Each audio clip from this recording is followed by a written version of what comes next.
Have you ever had a moment where you felt peaceful and inspired in a temple, at a retreat, or reading a spiritual book, only to find yourself losing your temper in traffic an hour later and wondering where all that wisdom went? Have you ever asked yourself why your life does not really change, even though you have listened to many teachings, read many quotes, and collected many beautiful ideas? This is the script for the 7th article in this batch, expanded into a long English YouTube-style story, based on the idea that real practice is not far away in sacred buildings or on special pages. It is hidden in your next thought, your next word, your next small action. Welcome back to the channel. I am really glad you are here, not because I am a teacher sitting above you, but because right now, as you listen and I speak, we are walking together through one of the most easily misunderstood topics on the path of growth and awakening. Today we are going to talk about what true spiritual practice actually looks like when you step away from incense, bells, books, and rituals, and return to your kitchen, your office, your family, your phone, your own messy mind. Many people think practice means going to temples, chanting, reading scriptures, listening to talks, and doing certain outer rituals. None of these are wrong. They can be powerful supports. But if everything stops at that level, if the teachings never enter your daily choices, then all these activities are like writing beautiful plans on paper, but never actually building the house. So in this video, I want to sit with you, like a friend, and ask some very direct questions. When you leave the temple, who are you in your home? When you close the book, how do you speak to your partner and your children? When you put away your prayer beads, what do you do in the face of irritation, temptation, injustice, or boredom? Because that is where your real practice is. Let me tell you a story. There was once a man named Derek who saw himself as very devout. Every weekend he went to a temple. He lit incense, bowed many times, and recited long passages he had memorized. His phone gallery was full of photos of statues, altars, and spiritual quotes. When friends had problems, he often said, "You should go pray more. You should read more scriptures." From the outside, he looked serious about his path. But if you followed him home, a very different picture appeared. At home, he was known as someone with a bad temper. If his wife did not cook the food exactly the way he liked, he would slam his chopsticks down and complain loudly. If his children made noise while he was resting, he would shout at them with harsh words that left them shaken. If his elderly mother repeated the same story for the 5th time, he would roll his eyes and tell her to be quiet. At work, he liked to preach to his colleagues about karma and morality, but he also liked to cut corners when no one was watching. He sometimes changed numbers slightly for his own benefit, thinking, "This is just a small thing. It does not matter." He criticized others behind their backs and felt proud of himself when he found flaws in them. In traffic, if someone drove slowly in front of him, he would honk and curse, calling them stupid. If someone tried to merge into his lane, he would speed up to block them, thinking, "Why should I let anyone get ahead of me?" And yet, every time he stepped into a temple, he became soft and gentle. He bowed sincerely, eyes sometimes moist, praying for peace, prosperity, and blessings. One evening, the temple was quieter than usual. He finished his routine and was about to leave when the old caretaker, who had watched him for years, stopped him. The caretaker said, "You come here often. Your chanting is loud. Your bowing is serious. May I ask you a question? If you do not mind?" Derek feeling slightly proud to be recognized, replied, "Of course. Ask anything." The old man looked at him calmly and asked, "When you bow here, are you also bowing in your heart when your wife speaks to you, when your children ask for your attention, when your mother repeats herself, when your colleagues bother you?" Eric frowned, not understanding. The caretaker continued, "The ground here is not more sacred than the floor in your kitchen. The air here is not more spiritual than the air in your living room. The only difference is your own state of mind. When you are in the temple, you remember respect, humility, patience. When you go home, you forget. But life is not taking notes only when you stand in front of statues. Life is taking notes every time you raise your voice, every time you form an intention, every time you choose kindness or cruelty." Those words pierced him. He tried to defend himself. He said, "But here is a holy place. Of course I behave better here. At home it is different. At home I am tired. People annoy me. It is normal." The caretaker shook his head. Tiredness is normal. Annoyance is normal. But how you respond is your practice.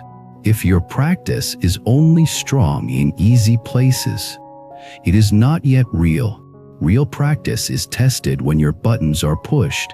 Then he said a sentence that Eric would remember for the rest of his life. If your chanting does not change your temper, if your reading does not change your actions, then your practice is still on your lips and your eyes, not yet in your heart and your hands.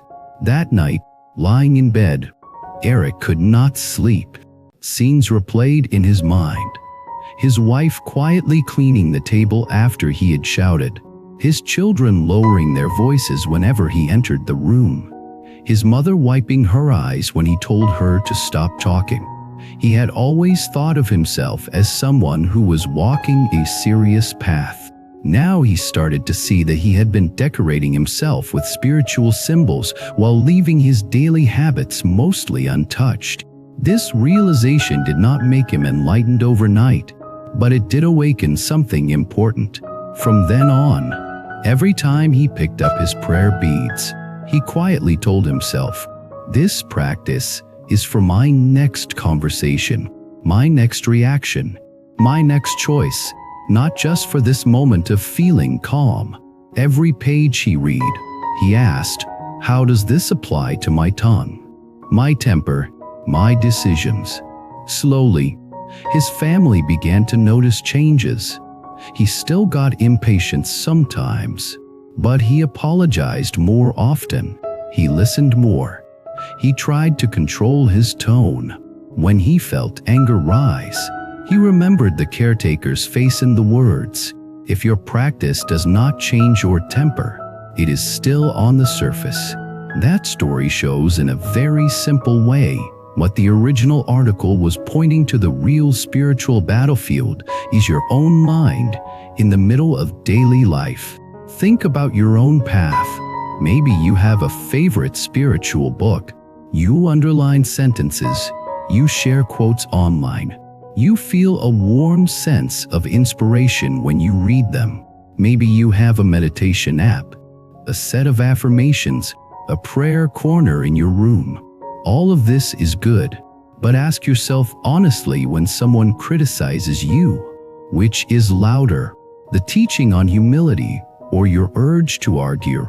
When you see someone in need, which is stronger, your compassion or your habit of looking away? When you are tempted to lie for convenience, which wins, the principle of honesty or your fear of discomfort? In those moments, your real level of practice is revealed. The original article says that real practice is not in temples, not in books, but in each thought and action. Let us unpack that slowly. A thought may seem tiny and invisible, but it is the seed of everything. Before you shout, there is a thought. Before you cheat, there is a thought. Before you reach out to help, there is a thought. Before you forgive, there is a thought. You may not always notice that thought, because it flashes by quickly, but it is there. Practice begins with learning to see it. Imagine a woman named Lily. She loves spiritual content. She follows many channels that talk about awareness, healing, and inner peace. She can explain concepts very clearly. In conversation, she sounds wise, but inside her everyday life, she still often loses herself. When her partner leaves dishes in the sink, she thinks immediately, "He does not respect me. I always have to clean up after him." That thought leads to irritation, which leads to cold remarks, which leads to tension. When a friend does not reply to her message for a while, she thinks, "I am not important to them. Nobody really cares." That thought leads to sadness, which leads to shutting down, which leads to distance in relationships. When she sees someone online succeed in the same field she dreams of entering, she thinks, "It is easy for them. They have support. I will never reach that level." That thought leads to envy, which leads to bitterness, which leads to less effort on her own projects. One day, she hears a simple instruction whenever a strong emotion arises. Pause and ask yourself, what thought is feeding this? She decides to try it. The next time she feels anger at the dishes in the sink, she catches the thought. She usually skips over "He does not respect me." She realizes that this is not an objective fact. It is an interpretation. Maybe he is just tired. Maybe he simply has a different habit. This does not mean she must accept all behavior without question. It means she can respond from a clearer place. Instead of starting the conversation with accusation, she can say, "When I see the dishes in the sink after a long day, I feel unsupported. Can we talk about how to share this more fairly?" That one change in her thought shifts the energy of the whole situation. This is practice, not retreat pictures, not quotes. This real practice is also how you behave when no one is watching. Anyone can act kind and noble in public, in spiritual gatherings, or when there is praise. The test comes when you could easily get away with doing something selfish without being caught. Imagine a small scene. You are at a self-service counter. There is a tray of free items, clearly marked one per person. No staff are paying attention. You see a chance to take several. What you do, and more importantly, how you talk to yourself about what you do, is your practice. If you tell yourself, "Nobody will notice. This is my lucky day," you are training your mind to be comfortable with bending integrity. That will not stay at the level of free items. In time, it will show up in larger matters. If you think, "My choice is small, but it is still planting seeds in my own heart," you are training your mind to respect cause and effect. You may still face temptations, but your inner compass becomes stronger. Real practice also shows in how you treat those who cannot benefit you. It is easy to be polite to someone powerful who might help you. It is easy to be charming with someone you are attracted to. It is much harder to be equally respectful to a cleaner, a delivery driver, a waiter, a neighbor you do not particularly like. Yet, in spiritual terms, how you treat those people reflects your heart more than how you treat influential people. Imagine two versions of yourself in a restaurant. In one version, you snap at the server when the food is slow, complain loudly about small mistakes, and then later post a photo of yourself smiling with a quote about compassion. In another version, you see that the staff are overwhelmed. You speak gently. You are patient. You say thank you sincerely. Even if the service is not perfect, you maybe even tip a bit more if you can. Which version is closer to real practice? The answer is obvious. Real practice is not glamorous. It is often quiet, invisible, unspectacular. It is the decision not to send a hurtful message when you are angry. It is the choice to pick up a piece of trash on the street. It is the willingness to admit you were wrong. It is the effort to keep your word, even when it is inconvenient. The original article also talks about cause and effect in a very down-to-earth way. Every thought, word, and action plants seeds. When you think thoughts of hatred and separation, you plant seeds of future conflict. Even if your lips are smiling, your inner attitude will leak out in your tone and body language. People will feel it, even if they cannot explain it.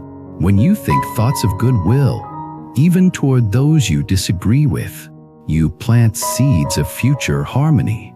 You may still have boundaries, but your words will carry less poison. When you speak harshly, you wound others, but you also wound your own peace. Later, even if you get what you wanted in that argument, something inside feels slightly smaller. When you speak honestly and kindly, you may not always win, but you sleep with a cleaner heart. When you act with greed, taking more than you need, stepping on others to get ahead, you might gain temporary advantage, but you plant seeds of distrust. People will eventually keep their distance. You will live in a world where betrayal is normal. When you act with fairness and generosity, you may not become rich overnight, but you create an invisible bank of goodwill. In times of trouble, help appears more easily. A temple is a place where these truths are reminded symbolically. But the real temple is your own mind. The altar is your conscience. The incense is your intention. The chanting is your repeated choices.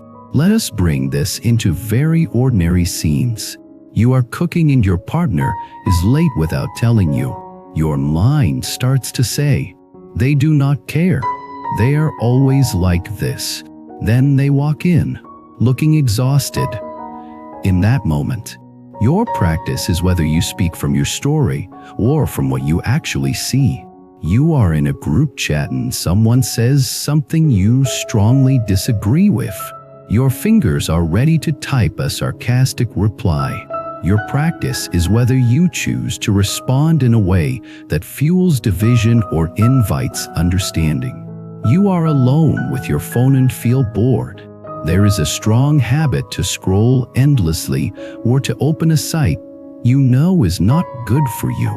Your practice is whether you follow that habit blindly or sit through the discomfort and choose something that nourishes you instead, even for 10 minutes. Real practice is also how you handle your own mistakes. Many people think spirituality means becoming perfect, never angry, never jealous, never afraid. So when they notice ugly thoughts, they either deny them or feel deeply ashamed. Both reactions block growth. True practice is honest. It says, "Yes, I am still impatient. I still get jealous. I still judge others, but instead of hiding these, I will look at them, learn from them, and try to act less from them. I will apologize when they spill out. I will not let them become my identity." Imagine you lash out at someone you love. Later, regret comes. The unpracticed mind will say, "I am terrible. I am hopeless. This is just who I am." The practicing mind will say, "That was not good. I hurt them. Let me apologize. Let me see what triggered me. Let me learn so I can reduce this pattern." Same mistake, completely different karma. The original article also points out a common trap separating spiritual life from daily life. You might think, "My spiritual time is in the morning when I meditate, or at night when I read, or once a week when I attend a service.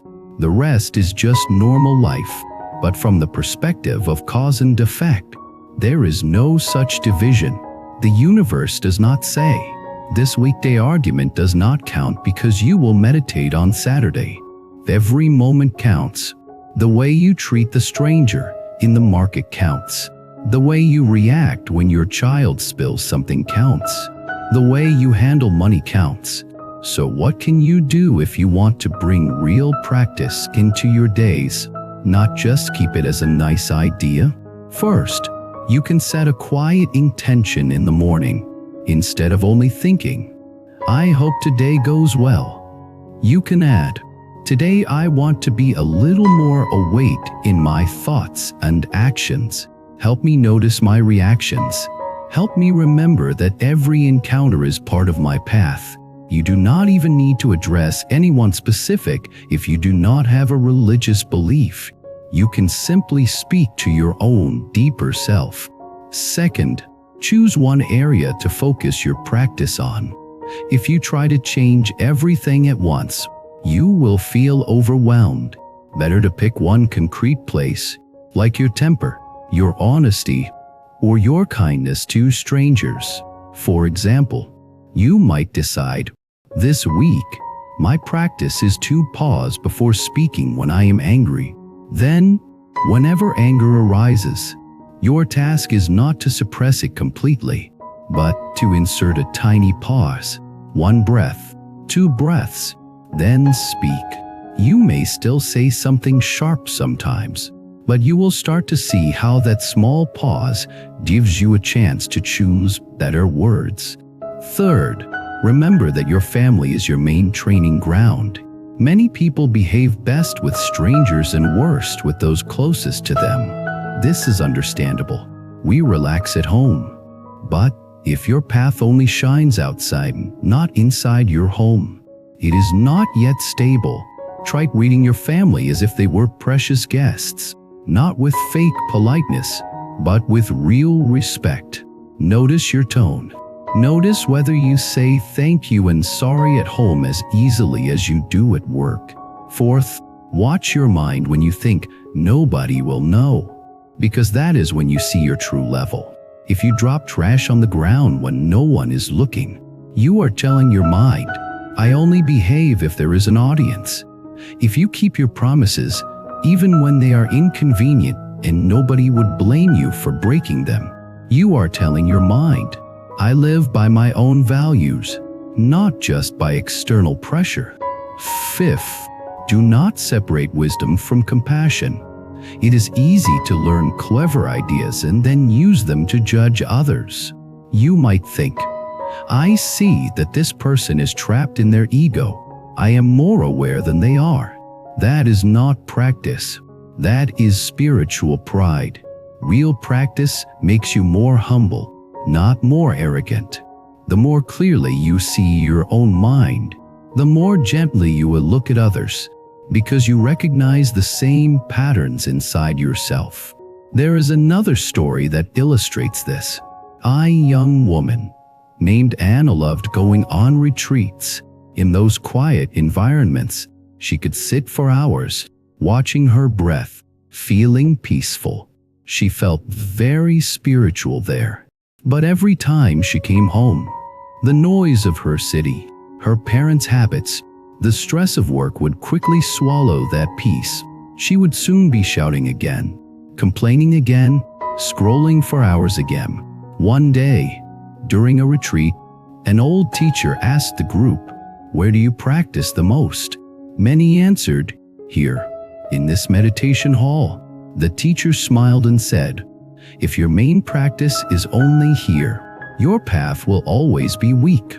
The main dojo is your home, your workplace, your street." Anna was confused. She asked, "But how can I be as calm at home as I am here?" The teacher replied, "Do not aim to preserve this retreat feeling. Aim to recognize your mind in every situation. When you see your irritation at home, that is also meditation. When you see your jealousy at work, that is also meditation. When you choose not to act from those states, that is deeper than any peaceful moment here." That answer changed how she saw everything. She went home and began to treat her daily frustrations as training materials. When her mother repeated advice, instead of snapping, she watched the irritation arise, felt it in her body, breathed, and experimented with a softer answer. When a coworker took credit for something, instead of exploding immediately, she observed her anger, then chose a firm but respectful way to clarify the situation. She still went on retreats sometimes, but she no longer thought of them as the main place of practice. They were more like charging stations. The real work was outside.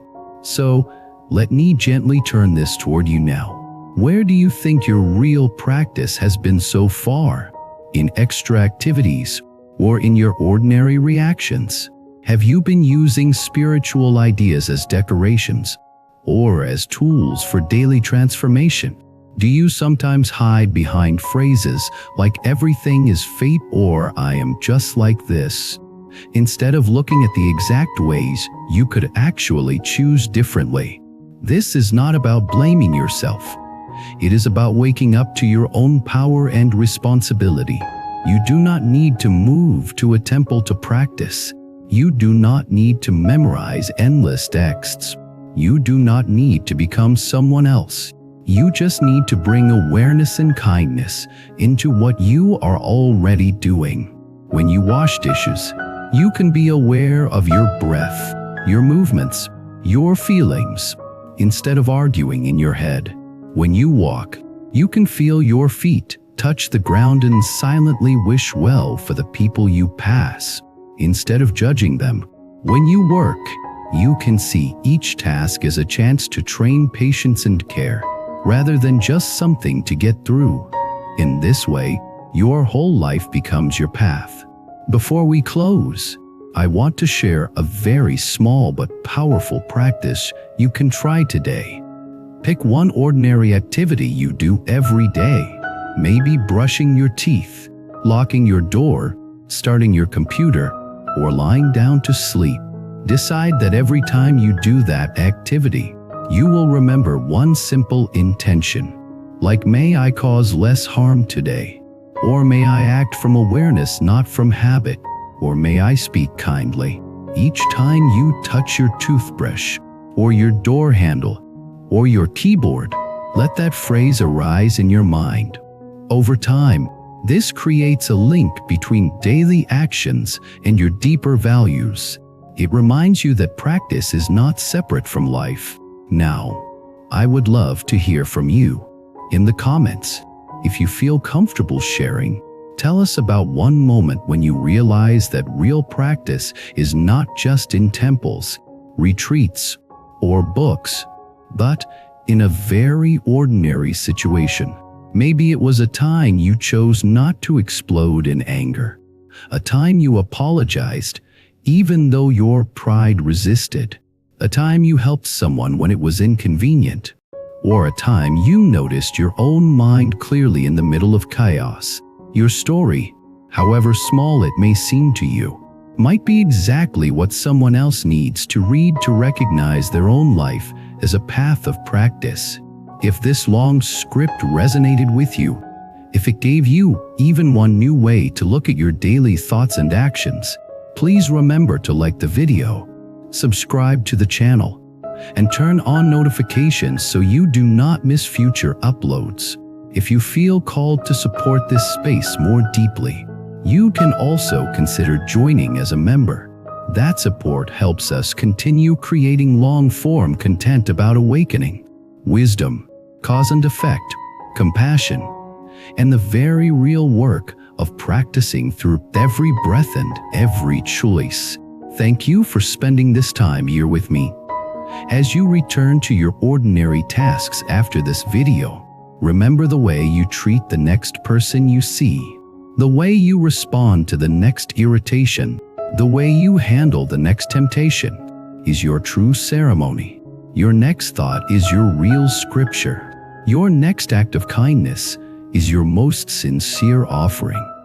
There comes a time when you realize you want something that belongs just to you. something that brings comfort and keeps you connected to your inner world. Wall-crafted bracelet does exactly that. Quietly, softly, and consistently. If you felt drawn to any bracelet in this video, you'll find the purchase link in the video description and many more auctions in the channel's storefront. Because sometimes the smallest item can bring the biggest sense of peace.